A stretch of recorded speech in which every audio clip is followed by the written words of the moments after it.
আসসালামু আলাইকুম। মাসুদ ম্যাথ কেয়ারে তোমাদের সবাইকে স্বাগতম। আমাদের ধারাবাহিক আলোচনায় আমরা আলোচনা করতেছিলাম সরলরেখার প্রশ্নমালা 3-এর আলোচনা হচ্ছিল। তো 3-এর অলরেডি আমরা একটা লেকচার আলোচনা করছি। তো ওই লেকচারে আমাদের অনেকগুলা রুল দেয়া ছিল, ওই রুল দিয়েই আমাদের আজকের আলোচনা শুরু হবে এবং পরবর্তী আমরা আরো অনেকগুলাই কথা বলবো। তো তোমরা যারা নতুন আসছো আমার চ্যানেলটি সাবস্ক্রাইব করার অনুরোধ রইল। আমি মাসুদ রানা, পড়াই না শেখাই, জ্ঞানের আলো ছড়াই। তো আসো আমরা শুরু করব আজকে আমাদের আলোচনার। আজকে প্রথমে যে অঙ্কটা আমরা করব সেই অঙ্কটা হচ্ছে কেতাবউদ্দিন স্যারের বইয়ের প্রশ্নমালা 3-এর অঙ্ক নাম্বার 4-এর তো অঙ্ক নাম্বার 4-এর করার আগে একটু তোমাদেরকে গতদিনের রুলগুলো আমি রিমাইন্ড করে দেই। গতদিনের রুলগুলো ছিল এরকম যে x1 y1 ও x2 y2 এরকম যদি দুইটা বিন্দু দেয়া থাকে তাহলে দুইটা বিন্দুর আমরা কি কি শিখছি। আমরা বলছিলাম যে আমরা দুই বিন্দুর মধ্যবর্তী দূরত্বের সূত্র জানি, এটা হচ্ছে দুই বিন্দুর মধ্যবর্তী দূরত্বের সূত্র। তারপরে দুইটা বিন্দু দেয়া থাকলে আমরা x অক্ষরেখা কি অনুপাতে বিভক্ত করে বা y অক্ষরেখা কি অনুপাতে বিভক্ত করে সেই সূত্র জানি। x অক্ষরেখা কি অনুপাতে বিভক্ত করে সূত্র হচ্ছে -y1/y2, আর y অক্ষরেখা কি অনুপাতে বিভক্ত করে সূত্র হচ্ছে -x1/x2, এটা সূত্র ছিল। তারপর দুইটা বিন্দু দেয়া আছে আমরা মধ্যবর্তী দূরত্বের সূত্র জানি যে এই দুইটা বিন্দু যদি এরকম একটা রেখা হয় তাহলে এর মধ্যবিন্দুটা বের করা যাবে। এর মধ্যবিন্দুটা হবে কি, এরকম যদি দুটা বিন্দু হয় তাহলে মধ্যবিন্দুটা বের করা যাবে।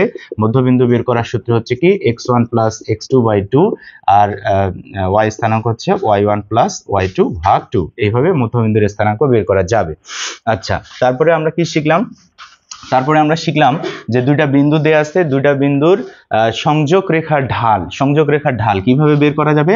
আমরা ঢালকে যদি m দ্বারা প্রকাশ করি তাহলে আমরা বলছিলাম যে কোটিদ্বয়ের অন্তর বাই ভুজদ্বয়ের অন্তর, এভাবে দুইটা বিন্দুর মধ্যবর্তী সংযোগ সরলরেখার ঢাল বের করা যাবে।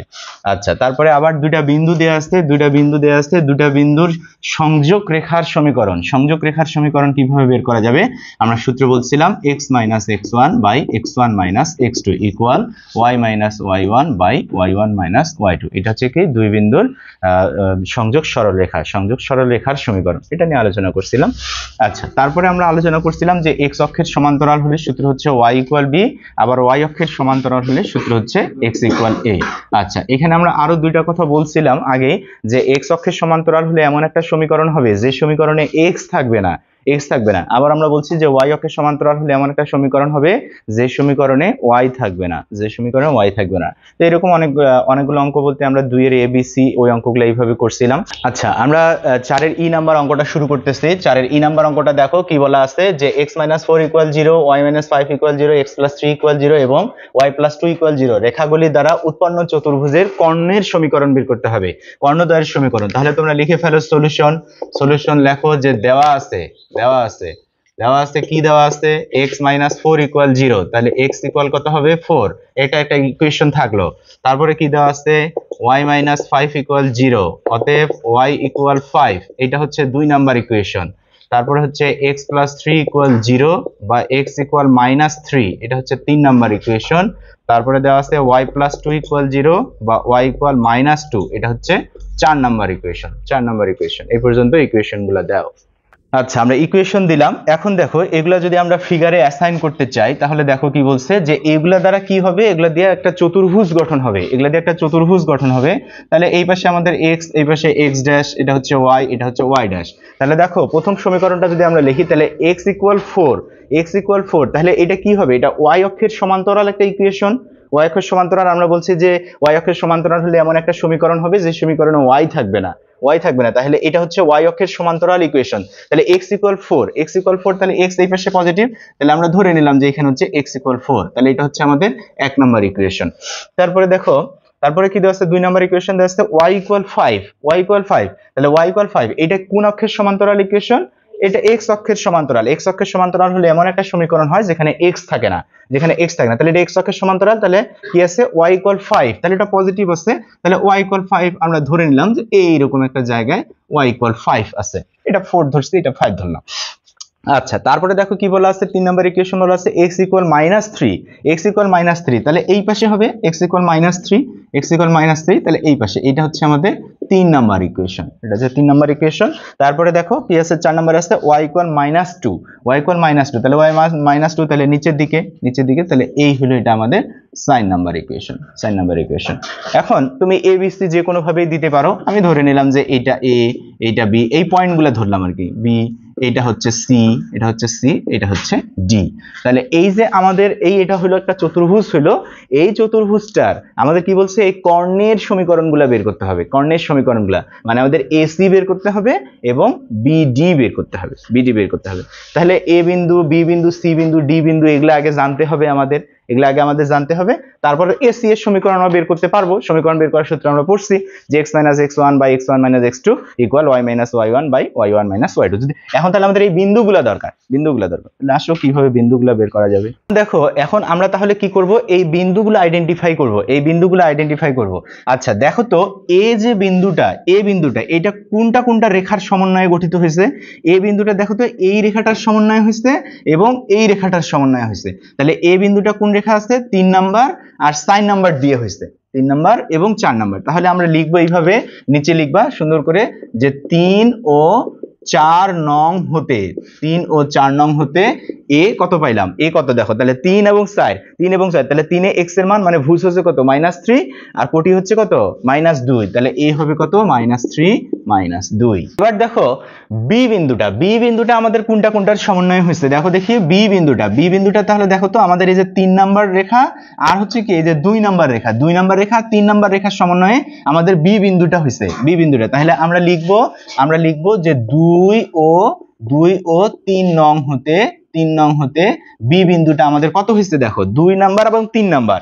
তাহলে এই যে 2 নাম্বার আর 3 নাম্বার, তাহলে প্রথমে আমরা ভুজ বসাবো, ভুজ হচ্ছে কত, -3 আর কোটি হচ্ছে কত, 5, তাহলে এটা হবে আমাদের -3 5, হ্যাঁ। তারপরে দেখো, তারপরে সি বিন্দুটা কিসের মাধ্যমে হচ্ছে, দেখো সি বিন্দুটা হচ্ছে কি যে 1 নাম্বার ইকুয়েশন আর হচ্ছে 2 নাম্বার ইকুয়েশন, 1 নাম্বার আর 2 নাম্বার মিলে আমাদের সি বিন্দুটা হয়েছে। তাহলে আমরা লিখবো কি যে 1 ও 2 নং হতে আমাদের সি বিন্দুটা হলো 1 এবং 2, তাহলে এই দুটো হচ্ছে কত, 4 5। তাহলে ডি বিন্দুটা কিভাবে বের করা যাবে, ডি বিন্দুটা তাহলে আমার কোন কোন বিন্দুর সমন্বয় আছে, দেখো ডি বিন্দুটা আছে আমাদের এই যে এইটার সমন্বয়, তাহলে 4 আর এটার সমন্বয় আছে 1, তাহলে 1 আর 4 এর সমন্বয় আছে আমার ডি বিন্দু। তাহলে আমরা লিখতে পারি 1 ও 4 নং হতে ডি বিন্দুটা হলো 1 এবং 4, তাহলে এই দুটার মধ্যে হচ্ছে তাহলে কত হচ্ছে 4 - 2, এই যে আমাদের বিন্দুগুলো বের হয়ে গেল। অঙ্কে আমাদের কি বের করতে বলছে, দেখো অঙ্কে আমাদের বলছে যে এই যে উৎপন্ন চতুর্ভুজ, তাহলে এটা একটা চতুর্ভুজ হবে, ওরা বলে দিচ্ছে যে এটা একটা চতুর্ভুজ হবে, কি করতে হবে, তাদের কর্ণের সমীকরণ নির্ণয় করতে হবে, কর্ণের সমীকরণ বলতে এই যে এইগুলা তো হচ্ছে কর্ণ, তাহলে কর্ণের সমীকরণ বলতে আমাদের এসি এর সমীকরণ বের করতে হবে এবং বিডি এর সমীকরণ বের করতে হবে। তাহলে নিচে তোমরা সুন্দর করে লিখবা, অতএব এসি কর্ণের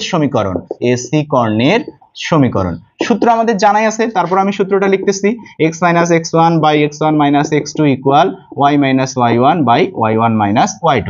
তাহলে এসি তাহলে a এবং c বিন্দু হচ্ছে আমাদের, a হচ্ছে x1 y1 এবং c হচ্ছে x2 y2, তাহলে x - x1 বলতে আসছে কত আমাদের 3 -3 আছে, তাহলে এটা আমাদের +3 হয়ে গেল। তাহলে নিচে হচ্ছে x1 - x2, তার মানে -3 x2 বলতে 4 আছে, তাহলে এটা -4 = y - y1 বলতে আমাদের -2 আছে, তাহলে এটা +2 হয়ে গেল, তাহলে y1 - 2 y2 আছে আমাদের 5, তাহলে এটা -5। এখন দেখো নিচে -7 এখানেও -7, তাহলে -7 কাটাকাটি করা যাচ্ছে, তাহলে x + 3 = y + 2, এক পাশে যদি লিখি অতএব x - y এটা এই পাশে আসলো, তাহলে +1 = 0। তাহলে এই একটা কর্ণের সমীকরণের অ্যান্সার আমরা পেয়ে গেছি, কর্ণের সমীকরণের অ্যান্সার হয়ে গেছে। তারপরে আমরা কি বের করব, আমরা বের করব বিডি কর্ণের সমীকরণ, তাহলে নিচে লিখে ফেলো বিডি কর্ণের সমীকরণ, সূত্র লিখলাম। তাহলে এবার বি হচ্ছে আমাদের x1 y1 আর ডি হচ্ছে x2 y2, তাহলে এখানে আমরা মান বসাই দেই, তাহলে x - x1 বলতে -3 আছে, তাহলে +3 হয়ে গেল, তাহলে x1 হচ্ছে -3, x2 আছে আমাদের কত 4 আছে, তাহলে -4 = y - y1 বলতে আমাদের কত আছে 5, তাহলে হচ্ছে 5 মাইনাস এখানে আবার -2 আছে, তাহলে এটা হলো +2। তাহলে এইবার দেখো, এবার এখানে -7 এখানে +7, আচ্ছা আরেকটা লাইন লিখি, x + 3 - 7 = y - 5/7। তাহলে 7 7 কাটা যাবে, এখানে একটা -1 আসবে। তাহলে আমরা আর গুণন করি, তাহলে x + 3 = এখানে মাইনাস আসতেছে, তাহলে -y + 5। এখন এক পাশে আমরা লিখি অতএব x + y, এটা যদি এই পাশে লিখি তাহলে -5 হবে, এখানে +3 আছে, তাহলে -2 = 0। এটাই হচ্ছে আরেকটা কর্ণের সমীকরণের অ্যান্সার। এরপরে আমি যে অঙ্কটা লিখছি সেই অঙ্কটা হচ্ছে কেতাবউদ্দিন স্যারের বইয়ের প্রশ্নমালা 3-এর ই, অঙ্ক নাম্বার 4-এর এফ। দেখো কি দেওয়া আছে, x = 3, x = 5, y = 4, y = 6 রেখাগুলি দ্বারা উৎপন্ন বর্গ। তাহলে এগুলা দিয়ে কি হবে, একটা বর্গ হবে। আগের অঙ্কটা বলতেছিল যে কি আয়তক্ষেত্র হবে নাকি জানি, চতুর্ভুজ বলছিল, চতুর্ভুজ হবে। তাহলে এটা দিয়ে কি হবে, একটা বর্গ হবে। তারপর বলছে কি ওই বর্গের কর্ণ দুইটার সমীকরণ বের করতে হবে। আগেটাতে যেরকম বলছে চতুর্ভুজের কর্ণের সমীকরণ বের করতে হবে, এটাতে বলছে যে ওই বর্গটার কি করতে হবে, কর্ণের সমীকরণ বের করতে হবে। তাহলে কিন্তু সেম টাইপেরই অঙ্ক। তাহলে আসো লিখে ফেলো সলিউশন লেখো। দেওয়া আছে কি যে x = 3, তাহলে এটা 1 নাম্বার ইকুয়েশন থাকলো। তাহলে x = 5, এটা 2 নাম্বার ইকুয়েশন থাকলো। y = 4, এটা 3 নাম্বার ইকুয়েশন থাকলো। y = 6, এটা 4 নাম্বার ইকুয়েশন থাকলো। এখন আসো তো আমরা এটা গ্রাফের মাধ্যমে দেওয়ার চেষ্টা করি। গ্রাফে দেই, দেখো এটা কি হয়। তাহলে এটা হচ্ছে আমাদের x, এটা হচ্ছে x ড্যাশ, এটা হচ্ছে y, এটা হচ্ছে y ড্যাশ। তাহলে দেখো x = 3, তাহলে এটা হচ্ছে এমন একটা সমীকরণ যেটা y অক্ষের সমান্তরাল। আমরা বলছি যে যে অক্ষের সমান্তরাল হয় ইকুয়েশনে সেটা থাকে না। তাহলে x = 3 এই পাশে হবে, এই পাশে এবার একটু ছোট করে দেই। হ্যাঁ, তাহলে x = 3, এটা হচ্ছে আমাদের 1 নাম্বার ইকুয়েশন। x = 3 দিলাম। আচ্ছা, তারপর কি আসছে, x = 5, তাহলে ওই পাশেই হবে x = 5, তাহলে এটা 3 দিছি, তাহলে এটা মনে করো এইরকমটা দিলাম নাও। তাহলে এটা হচ্ছে 2 নাম্বার ইকুয়েশন। তারপরে কি আসছে, y = 4, তাহলে y = 4 উপরের দিকেই হবে, y = 4, তাহলে এইখানে মনে করো এটা 4, তাহলে এটা হচ্ছে আমাদের 3 নাম্বার ইকুয়েশন। তারপরে কি আসছে, y = 6, তাহলে এটা আরেকটু উপরে হবে, y = 6, তাহলে এটা হচ্ছে আমাদের 4 নাম্বার ইকুয়েশন। এই যে একটা যেটা বের হয়েছে, এইটাকেই ওরা বলতেছে যে এটা কি হয়েছে, এটা বর্গ হয়েছে। তাহলে এটা তুমি যে কোনো ভাবে অ্যাসাইন করতে পারো। আমি ধরে নিলাম যে এটা a, এটা b, এটা c, এটা d। আমরা কিন্তু সবসময় কর্ণগুলো জানি যে ac কর্ণ হয়, bd কর্ণ হয়, এইভাবে কিন্তু আমরা লিখছিলাম। এখন আমাদের অঙ্কে বের করতে বলছে কি, অঙ্কে আমাদের কর্ণের সমীকরণ বের করতে বলছে। কর্ণের সমীকরণ বলতে ac এর সমীকরণ বের করতে হবে, bd এর সমীকরণ বের করতে হবে। তার আগে আমাদের বিন্দুগুলো আইডেন্টিফাই করতে হবে যে বিন্দুগুলা কি হলো। দেখো তো, এ যে বিন্দুটা, এইটা কার কার সমন্বয় হয়েছে দেখো তো। এ যে বিন্দুটা, এই বিন্দুটা হচ্ছে কি, এই যে 1 নাম্বার ইকুয়েশন আর হচ্ছে 3 নাম্বার ইকুয়েশন, 1 নাম্বার আর 3 নাম্বার মিলে ওইটা হয়েছে। তাহলে আমরা নিচে লিখে ফেলবো যে 1 ও 3 নং হতে এ, তাহলে আমরা পাচ্ছি কত, 1 এবং 3, তাহলে আমরা পাচ্ছি 3 4, 1 এবং 3 নাম্বার হতে 3 4 পাচ্ছি। তারপরে দেখো তো আমাদের বি বিন্দুটা আমরা পাচ্ছি কোন সমীকরণ দিয়ে। বি বিন্দুটা পাচ্ছি আমরা এই যে 1 নাম্বার ইকুয়েশন আর 4 নাম্বার ইকুয়েশন দিয়ে পাচ্ছি। তাহলে এটা 1 ও 4 হতে, তাহলে লিখে ফেলো 1 ও 4 নং হতে বি বিন্দুটা হচ্ছে 1 এবং 4, তাহলে 1 হচ্ছে 3 আর 4 হচ্ছে 6, মানে x এর মান ভুজ হচ্ছে 3, কোটি হচ্ছে 6। আচ্ছা, তারপরে দেখো তো সি বিন্দুটা আমাদের কোনটা সমন্বয় হয়েছে। সি বিন্দুটা হচ্ছে 2 নাম্বার ইকুয়েশন আর 4 নাম্বার ইকুয়েশন, 2 নাম্বার আর 4 নাম্বার মিলে আমাদের সি নাম্বার ইকুয়েশনটা হয়েছে। তাহলে আমরা লিখতে পারি 2 ও 4 নং হতে সি বিন্দুটা, 2 এবং 4 নাম্বার হতে সি বিন্দু, তাহলে 2 আর 4, তাহলে হচ্ছে 5 6। তারপরে ডি বিন্দুটা দেখো, ডি বিন্দুটা হচ্ছে আমাদের কি 2 নাম্বার আর 3 নাম্বার মিলা হয়েছে, 2 নাম্বার আর 3 নাম্বার, তাহলে লেখো 2 ও 3 নং হতে ডি বিন্দুটা হচ্ছে 2 নাম্বার আর 3 নাম্বার, তাহলে হচ্ছে 5 4। আমাদের বিন্দুগুলো বের হয়ে গেল, এখন আমাদেরকে বলছে কি যে কি করতে হবে, কর্ণের সমীকরণ বের করতে হবে। তাহলে আমাদের এসি এর সমীকরণ বের করব এবং বিডি এর সমীকরণ বের করতে হবে আগের মতোই। তাহলে আমরা লিখি যে অতএব এসি কর্ণের সমীকরণ সূত্রটা দেই, x - x1 / x1 - x2 = y - y1 / y1 - y2। তাহলে এবার a হচ্ছে আমাদের x1 y1 আর c হচ্ছে x2 y2। তাহলে দেখে মান বসাই দাও। তাহলে x - x1 বলতে আছে আমাদের 3, তাহলে 3 - x2 বলতে আছে 5 = y - y1 বলতে আছে কত 4, তাহলে 4 - y2 বলতে আছে কত 6। তাহলে দেখো তো এখানে কি হচ্ছে, এখানেও -2 আসতেছে, এখানেও -2 আসতেছে, তাহলে দুটাই কাটাকাটি করা যাচ্ছে। তাহলে x - 3 = y - 4। তাহলে এটা যদি আমরা ক্যালকুলেশন করি, এই পাশে y নিয়ে আসলাম -y, এটা -4 এর পাশে আসে প্লাস হলো, তাহলে +4 - 3 = +1। এটাই আমাদের একটা কর্ণের অ্যান্সার হবে। অনুরূপভাবে আমরা করব কি বিডি কর্ণের সমীকরণ। বিডি কর্ণের সমীকরণ, তাহলে বি হবে আমাদের x1 y1 আর ডি হবে x2 y2। তাহলে ইকুয়েশন যদি আমাদের এইটাই হয়, তাহলে আসো তাহলে হচ্ছে কত, x - x1, x1 বলতে আসছে আমাদের কত 3, তাহলে 3 - x2, x2 বলতে আসছে 5 ইকুয়াল y - y1, y1 বলতে আসছে আমাদের কত 6, তাহলে 6 - y2, y2 বলতে আসছে 4। তাহলে এখানে আসতেছে -2 আর এখানে আসছে +2, তাহলে 2 2 কাটা দিলে এখানে একটা -1 থাকবে, -1 দিয়ে যদি এটা আমরা গুণ করি তাহলে কত হবে, x - 3 = -y + 6। তাহলে এক পাশে যদি লিখি তাহলে x + y, এটা এই পাশে আসি মাইনাস হবে, তাহলে -6 আর -3 হচ্ছে -9। এই হচ্ছে আমাদের বিডি কর্ণের সমীকরণ, এটাই आंसर।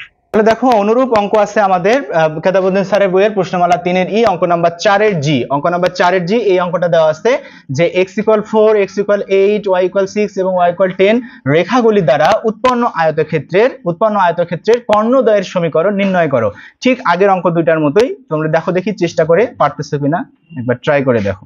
দেখো আমি চিত্রটা আগে দেওয়ার চেষ্টা করতেছি। তাহলে এখানে আমরা লিখবো যে দেওয়া আছে আগের মতোই যে x = 4, তাহলে এটা হচ্ছে আমাদের 1 নাম্বার ইকুয়েশন, x = 8 এটা হচ্ছে 2 নাম্বার ইকুয়েশন, y = 6 এটা হচ্ছে 3 নাম্বার ইকুয়েশন, y = 10 এটা হচ্ছে 4 নাম্বার ইকুয়েশন। তাহলে আসো আমি তোমাদেরকে চিত্রটা আঁকি দেই, দেখো তাহলে এই পাশে হচ্ছে x, x dash, y, y dash, তাহলে কি আছে x = 4, তাহলে x = 4 ধরলাম, এরকম জায়গায় আছে 1 নাম্বার ইকুয়েশন, x = 8 ধরে নিলাম, x = 8 এরকম 2 নাম্বার ইকুয়েশন দিলাম, তাহলে y = 6, তাহলে এটা হচ্ছে 3 নাম্বার ইকুয়েশন, তারপর আছে y = 10, তাহলে y = 10 ধরে নিলাম এরকম জায়গায়, এটা হচ্ছে 4 নাম্বার ইকুয়েশন। তাহলে আমাদের আসলে এইটা যেটা বের হয়েছে এইটাই বলছে আয়তক্ষেত্রে যে কোনো ভাবে অ্যাসাইন করতে পারো, ধরে নিলাম এটা a, এটা b, এটা c, এটা d। তাহলে আমাদের এসি এবং বিডি কর্ণের সমীকরণ বের করতে হবে, তার আগে আমাদের বিন্দুগুলো সিলেক্ট করতে হবে। বিন্দুগুলো তাহলে তোমরা দেখো দেখি পারো কিনা। আচ্ছা দেখো আমি করে দিচ্ছি, আমার সাথে মিলাই নাও। দেখো তাহলে এ বিন্দুটা আমরা বিন্দুগুলা বের করব, তাহলে এ বিন্দুটা আমাদের কোনটা মিলাই হয়েছে, এ বিন্দুটা হয়েছে আমাদের 1 নাম্বার আর 3 নাম্বার মিলে, 1 নাম্বার আর 3 নাম্বার, তাহলে এ বিন্দুটা হবে আমাদের কত 4 6 হবে। তারপরে বি বিন্দুটা আসো, বি বিন্দুটা হচ্ছে আমাদের কত 1 নাম্বার আর 4 নাম্বার মিলে, তাহলে 1 নাম্বার আর 4 নাম্বার, তাহলে বি বিন্দুটা হবে 4 10। তারপরে আসো সি বিন্দুটা হবে আমাদের কি 2 নাম্বার আর 4 নাম্বার মিলে, 2 নাম্বার আর 4 নাম্বার, তাহলে 2 নাম্বার আর 4 নাম্বার হচ্ছে কত 8 10।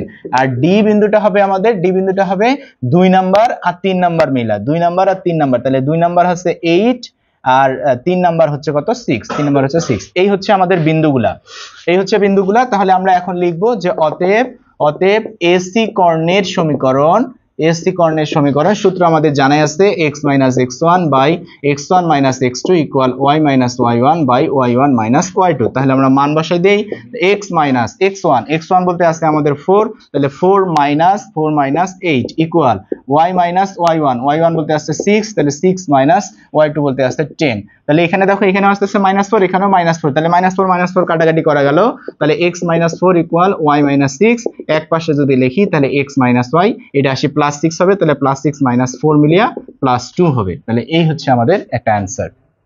আচ্ছা অনুরূপ ভাবে আমরা বিডি কর্ণের সমীকরণ করব, তাহলে বিডি এই দুটো আসি, তাহলে x - x1 বলতে হচ্ছে 4, তাহলে 4 মাইনাস এটা হচ্ছে কত 8 ইকুয়াল y - y1 বলতে আসছে 10, তাহলে 10 - y2 বলতে আসছে 6। তাহলে এটা যদি আমরা ক্যালকুলেশন করি তাহলে এখান থেকে আসতেছে +4, এখান থেকে আসতেছে -4, তার মানে এখানে একটা -1 থাকবে, তাহলে -1 দিয়ে এটা গুণ করব, তাহলে আমাদের x - 4 = -y + 10 হলো। অতএব x + y এটা যদি এই পাশে নিয়ে আসি তাহলে -10 হবে, -10 আর -4 মিলে -14 হবে। এই হচ্ছে আমাদের অ্যান্সার। আচ্ছা এবারে আসো আমরা এখন পর্যন্ত যে রুলগুলো শিখছি, rule number 1, rule number 2, rule number 3, এগুলা দিয়ে মোটামুটি এই অঙ্কগুলাই ছিল। এখন পরবর্তী অঙ্কগুলো করার জন্য আমাদেরকে নতুন সূত্র পড়তে হবে বা নতুন কিছু জানতে হবে। তো দেখো পরবর্তী অঙ্কগুলো করার জন্য আমাদের যে জিনিসগুলো জানতে হবে সেগুলো নিয়ে একটু আলোচনা করি। তো আমরা জানি যে সরলরেখার সাধারণ সমীকরণটা কি, সরলরেখার সাধারণ সমীকরণ হচ্ছে x/a + y/b = 1। এটা আমরা জানি, আমরা এটা শুরুতেই আলোচনা করছিলাম। দেখো তাহলে এটা হচ্ছে সরলরেখার সাধারণ সমীকরণ, x/a + y/b = 1। এখানে a হচ্ছে x অক্ষের ছেদিত অংশ, এ হচ্ছে এক্স অক্ষের ছেদিত অংশ আর বি হচ্ছে ওয়াই অক্ষের ছেদিত অংশ। আচ্ছা, এটাকে বলা হয় এরকমটা যে ছেদিত অংশ, ছেদিত অংশ বা এটার আরেকটা নাম আছে খণ্ডিত অংশ, খণ্ডিত অংশ। তাহলে এখানে এ হচ্ছে এক্স অক্ষের ছেদিত অংশ বা খণ্ডিত অংশ আর বি হচ্ছে ওয়াই অক্ষের ছেদিত অংশ বা খণ্ডিত অংশ। আচ্ছা, এখান থেকে কোন একটা সরলরেখার ইকুয়েশনকে যদি এইভাবে লেখা যায় তাহলে এখান থেকে দুটা বিন্দুও পাওয়া যায়, দুটা বিন্দু পাওয়া যায় এরকম a0 0b, এরকম দুটা বিন্দু পাওয়া যায় যে দুটা বিন্দু এক্স ও ওয়াই অক্ষকে ছেদ করে। কিভাবে? সে মনে করো এই সরলরেখার সমীকরণটা এইরকম, এই সরলরেখার সমীকরণটা যদি এইরকম হয়, এরকম যদি হয় তাহলে এই বিন্দুটা হচ্ছে আমাদের a0, এই বিন্দুটা হচ্ছে a0 মানে এক্স অক্ষের উপর অবস্থিত, আর এই বিন্দুটা হচ্ছে আমাদের 0b বিন্দুটা হচ্ছে এইখানে 0b যেটা হচ্ছে ওয়াই অক্ষের উপরে অবস্থিত, ওয়াই অক্ষের উপরে অবস্থিত। বিন্দুগুলা কিভাবে লিখে? এক্স অক্ষের যে ছেদিত অংশ থাকে ওইটা কমা 0 আর ওয়াই অক্ষের যে ছেদিত অংশ থাকে 0 কমা ওইটা। এখান থেকে দুইটা বিন্দু পাওয়া যায়। এই দুইটা বিন্দু যদি পাওয়া যায় তাহলে এই দুইটা বিন্দুর মধ্যবিন্দুও পাওয়া যাবে, মধ্যবিন্দুও পাওয়া যাবে। মধ্যবিন্দু পাওয়ার আমরা সূত্র জানি, x1 + x2/2 y1 + y2/2। তাহলে কোন অঙ্কে যদি আমার বলা থাকে যে এত সরলরেখার ছেদিত অংশের মধ্যবিন্দু নির্ণয় করো, ছেদিত অংশের মধ্যবিন্দু, তাহলে আমরা ইকুয়েশন হয়তো অন্যভাবে দেওয়া থাকবে। মনে করো ইকুয়েশন দেওয়া আছে এইরকম করে, ইকুয়েশন দেওয়া আছে এরকম করে দিয়ে বললো যে এই সরলরেখাটার ছেদিত অংশের মধ্যবিন্দুর স্থানাঙ্ক নির্ণয় করো, মধ্যবিন্দুর স্থানাঙ্ক। তাহলে ছেদিত অংশ, তাহলে এরকম করে আগে আমরা বিন্দুগুলা বের করব, বিন্দুগুলা বের করে এই ছেদিত অংশের মধ্যবিন্দু বের করব। তাহলে মধ্যবিন্দুর সূত্র তখন আমাদের জানা আছে যে x1 + x2/2 এবং y1 + y2/2, তখন ওইভাবে বের করা যাবে। আচ্ছা, আবার এখানে আরো একটা জিনিস আছে, সেটা হচ্ছে ছেদিত অংশের দৈর্ঘ্য, ছেদিত অংশের দৈর্ঘ্য বা খণ্ডিত অংশের দৈর্ঘ্য, ছেদিত অংশের দৈর্ঘ্য অথবা এটাকে আমরা বলতেছি খণ্ডিত অংশের দৈর্ঘ্য বলা থাকবে। ছেদিত অংশের দৈর্ঘ্য বা খণ্ডিত অংশের দৈর্ঘ্য সূত্র হচ্ছে √a² + b², √a² + b², মানে এ হচ্ছে এক্স অক্ষের ছেদিত অংশ এবং ওয়াই হচ্ছে বি হচ্ছে ওয়াই অক্ষের ছেদিত অংশ। যদি ছেদিত অংশগুলো বের করতে পারো তাহলে ছেদিত অংশের দৈর্ঘ্য বের করা যাবে এইভাবে। তাহলে কোনো একটা ইকুয়েশন যদি এইভাবে দেওয়া থাকে, দিয়ে যদি বলে যে এত সরলরেখাটির ছেদিত অংশের দৈর্ঘ্য নির্ণয় করো, ছেদিত অংশের দৈর্ঘ্য, তখন এই ইকুয়েশনটাকে আমাকে এইভাবে আগে লিখতে হবে, এইভাবে লিখে তারপরে এই সূত্রটা দিতে হবে, এই সূত্রটা দিতে হবে। তারপরে আসো, সে মনে করো এরকম একটা সরলরেখা দেওয়া আছে, সে মনে করে দেওয়া আছে 2x - 3y + c = 0, এরকম মনে করে একটা সরলরেখা দেওয়া আছে, দিয়ে বললো যে এই সরলরেখাটা যদি মনে করো বলছে যে 25 বিন্দুগামী হয়, 25 বিন্দুগামী হয়, তাহলে c এর মান কত, c এর মান কত? এটা দিয়ে আমি বোঝাতে চাচ্ছি যে কোনো একটা সরলরেখা যে কোনো একটা বিন্দুগামী হবে, যদি বিন্দুগামী হয় তাহলে ওই বিন্দুটা ওইখানে বসায় দিলেই কিন্তু কনস্ট্যান্টের মান পাওয়া যাবে, কনস্ট্যান্টের মান পাওয়া যাবে। তাহলে এই বিন্দুটা বসাবো আমরা কোথায় বসাবো?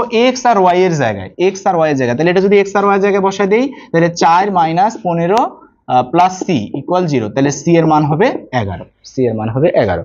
তাহলে এটা দিয়ে আমি বলতেছি যে কোনো একটা সরলরেখা যদি বলে যে একটি সরলরেখা এত বিন্দু দিয়ে যায়, তখন সরলরেখাটা যদি দেওয়া না থাকে তখন আমরা ধরে নিব যে সরলরেখাটা, আমরা জানি সরলরেখার সাধারণ সমীকরণ হচ্ছে এটা, এই সরলরেখাটা এত বিন্দু দিয়ে যায় যদি বলে তাহলে x আর y এর জায়গায় বসাই দিব, x আর y এর জায়গায় বসাই দেব। আচ্ছা, আবার দেখো আমরা বলতেছি যে এই দুইটা হচ্ছে ছেদিত অংশ। তাহলে কোনো অঙ্কে যদি এরকমটা বলা থাকে যে একটি সরলরেখার ছেদিত অংশের সমষ্টি, অক্ষদ্বয়ের ছেদিত অংশের সমষ্টি 15, এরকম মনে করে বলা আছে। আরেকবার বলতেছি, অঙ্কটা বলা আছে মনে করো যে একটি সরলরেখার ছেদিত অংশের অক্ষদ্বয়ের ছেদিত অংশের সমষ্টি 15। তার মানে কি দেওয়া আছে? তার মানে দেওয়া আছে a + b = 15, a + b = 15। আবার বলতেছি, বলা আছে যে একটি সরলরেখার অক্ষদ্বয়ের মানে x অক্ষ y অক্ষ, অক্ষদ্বয়ের ছেদিত অংশের সমষ্টি দেওয়া আছে 15। ওকে, তাহলে a + b = 15 লেখা যাবে। কিন্তু আরেকটা কথা বলি, দেখো এটা হচ্ছে আমরা বলতেছি যে a হচ্ছে x অক্ষের ছেদিত অংশ এবং b হচ্ছে y অক্ষের ছেদিত অংশ। আচ্ছা, এই ছেদিত অংশগুলা যদি সমান হয়, যদি বলে যে অক্ষদ্বয় হতে সমমানের অংশ ছেদ করে, তাহলে কি হবে? তাহলে x/a + y/a = 1 হবে। সমমানের অংশ, মানে এইটা যত হবে এটাও তত হবে বলছে। এখন অক্ষদ্বয় হতে সমমানের অংশ বলছে, এখন মানটা তো সেটা পজিটিভও হতে পারে নেগেটিভও হতে পারে, তাহলে এখানে আমরা প্লাস মাইনাস ইউজ করব, প্লাস মাইনাস। আরেকবার বলার চেষ্টা করতেছি, দেখো বলতেছে এরকম যে একটি সরলরেখা অক্ষদ্বয় হতে সমান অংশ ছেদ করে, সমান অংশ ছেদ করে, তাহলে দুইটাই এ হইতে পারে অথবা দুইটাই বি হইতে পারে। সমান অংশ ছেদ করে, এটা এখন সমান অংশ মানে সেটা বিপরীত হইতে পারে, আবার সমমানের প্লাসও হইতে পারে।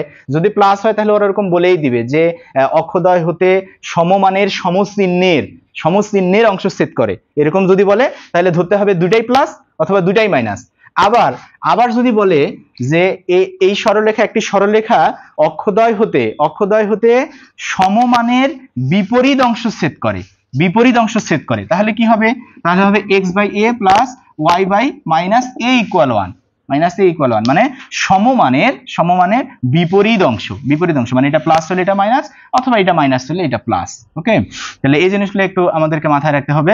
তারপরে দেখো এইখানে যে আমরা সরলরেখাটা লিখছিলাম, এটা দিয়ে দেখো তো এখানে একটা ত্রিভুজ হয়ে গেছে না?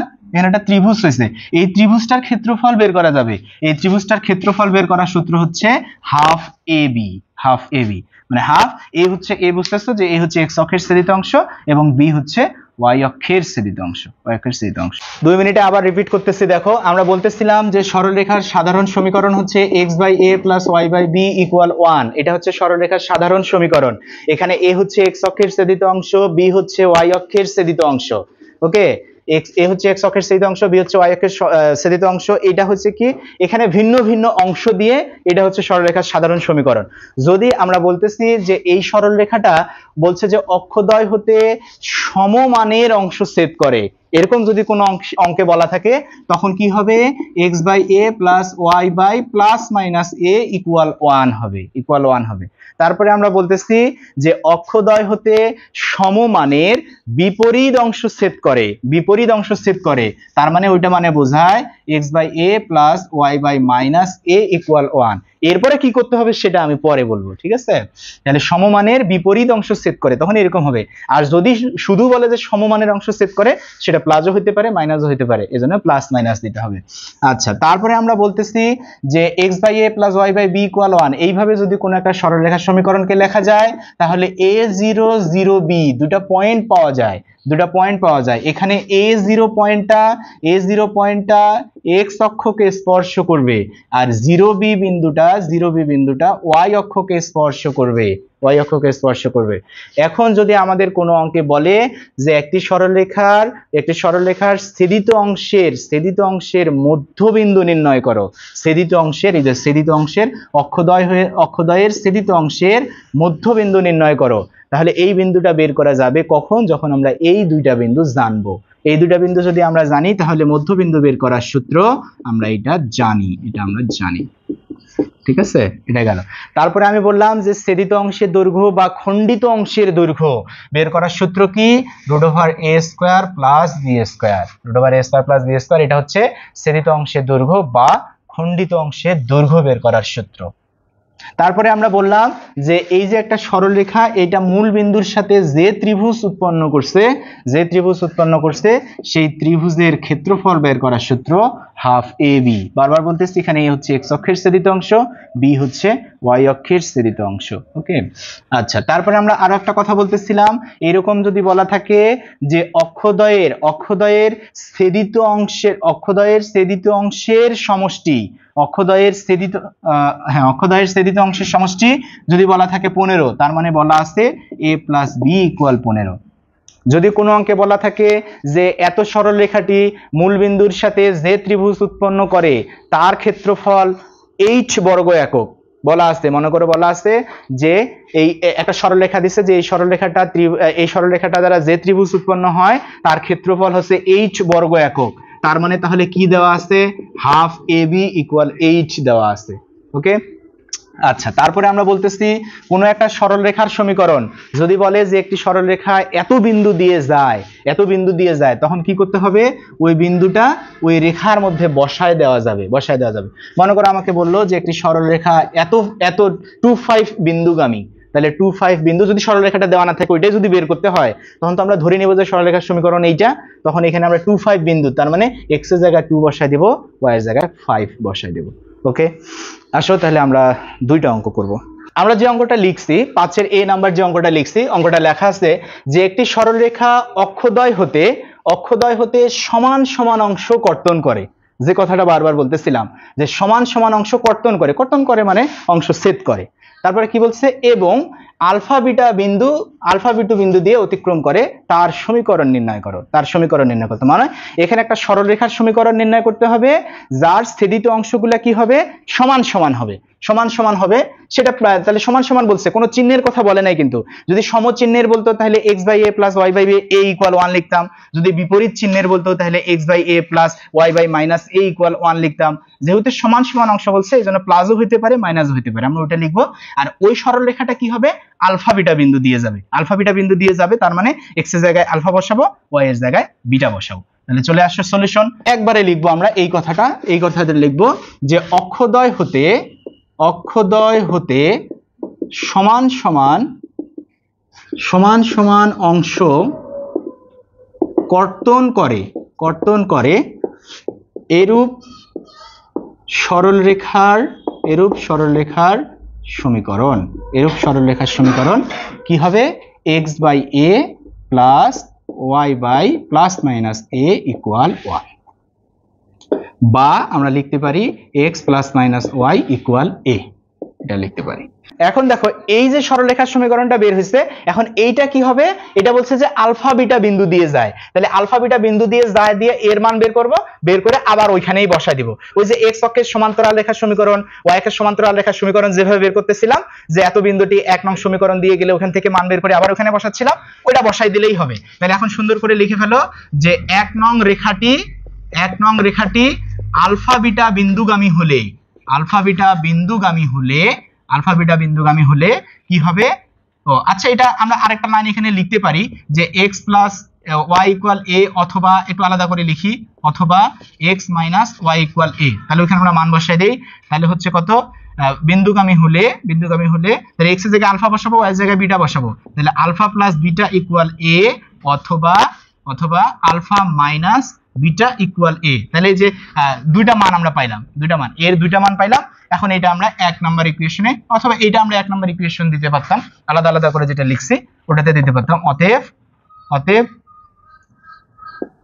a এর মান 1 নং এ বসিয়ে পাই। তোমরা যে পরের ইকুয়েশনটা, এইটা 1 নাম্বার ইকুয়েশন দিও, তাহলে বসিয়ে পাই কত পাবো, এখানে আমরা এখন মান বসাই দেব। তাহলে x + y = আলফা + বিটা, অথবা x - y = আলফা - বিটা। এই হচ্ছে আমাদের অ্যান্সার। আজ এ পর্যন্তই, সবাই ভালো থাকবেন, আল্লাহ হাফেজ।